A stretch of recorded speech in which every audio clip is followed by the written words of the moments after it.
Have you ever worked with someone so toxic, so dangerous, that no amount of complaints, warnings, or logic could make them leave? And you realized the only way out was to outsmart them entirely? This is the story of Karen, a woman who had been a menace to patients and coworkers alike for nearly 3 decades, and how I, along with my team, orchestrated the most satisfying office revenge of my career. Before we dive in, if you've ever felt powerless at work, betrayed by a coworker, or just wanted to see justice served, hit that like button. Subscribe if you love stories where patience, planning, and a little bit of mischief finally bring karma to life. I used to work at a hospital data center in the network operations group. We weren't your stereotypical IT nerds locked away in cubicles.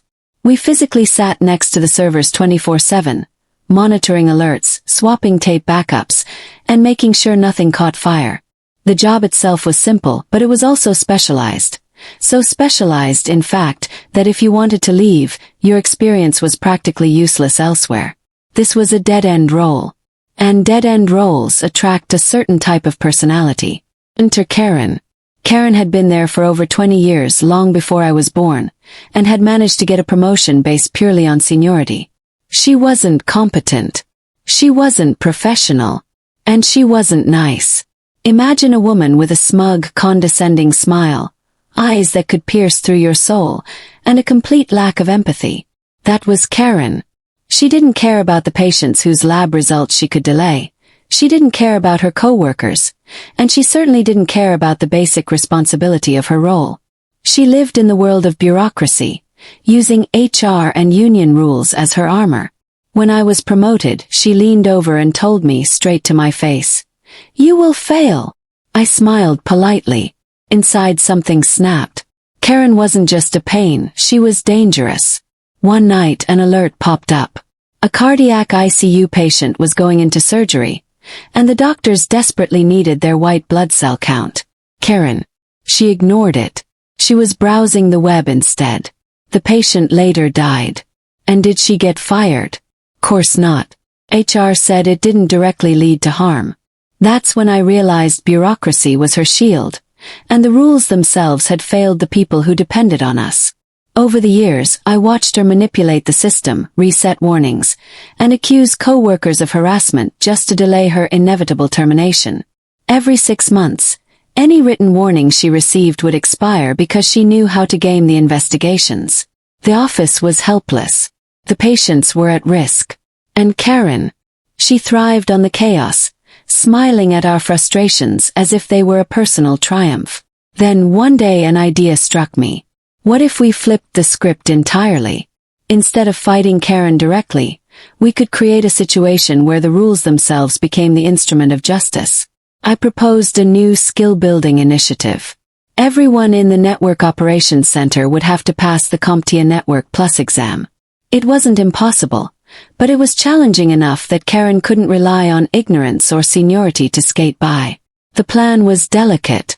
We weren't just trying to get Karen out. We wanted to empower the team, improve morale, and ensure patient safety.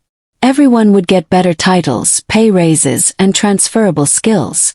The stakes were high, but so was the reward. What followed was 3 years of bureaucracy hell. Meetings with HR, the director, and the CIO. Hours tweaking job descriptions, negotiating pay raises, scheduling study hours. It was painstaking, but every step of the process was carefully designed so Karen had no way to manipulate the system this time. Training began. Materials were provided. Time was carved out. 8 months to study, full pay during training, bonus attempts on the exam. We covered every possible excuse. Everyone passed on the first try. Everyone. Except Karen. She failed. Not once. Not twice. 3 times. By the time the final results came in, Karen was panicked. She had always believed she was untouchable. She thought the world revolved around her. She whispered to anyone within earshot about the conspiracy, oblivious that only a handful of us truly understood the years of planning, the hundreds of hours, the careful maneuvering through bureaucracy. The tension was electric. Her denial was thick enough to taste. She raged. She screamed. Char tried to placate her. I smiled quietly. Finally the call came. She would be terminated. I remember the day vividly. Karen was called into the office. Her face went pale as she realized the truth. Her job, after decades of terrorizing patients and coworkers, was gone. The room was silent as the HR officer delivered the news. She sputtered. She raged. She accused everyone of betrayal. I didn't intervene. I just watched. Outside, my coworkers were cheering quietly. Morale skyrocketed overnight. People were energized, empowered, and finally free from her toxic grip. Patients were safer. Staff were happier. Karen's reign of fear had ended, not with a dramatic firing in front of the entire hospital, but with calculated precision and undeniable fairness. Looking back, this wasn't just about getting Karen fired.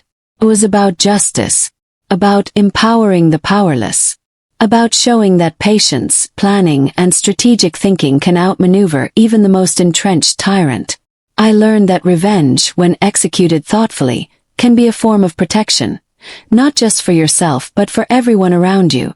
If you've ever had a toxic coworker or felt powerless at work, let me know in the comments how you handled it. Did you fight back, quietly plot, or just survive? Don't forget to like, subscribe, and hit the bell for more stories where karma is served just right.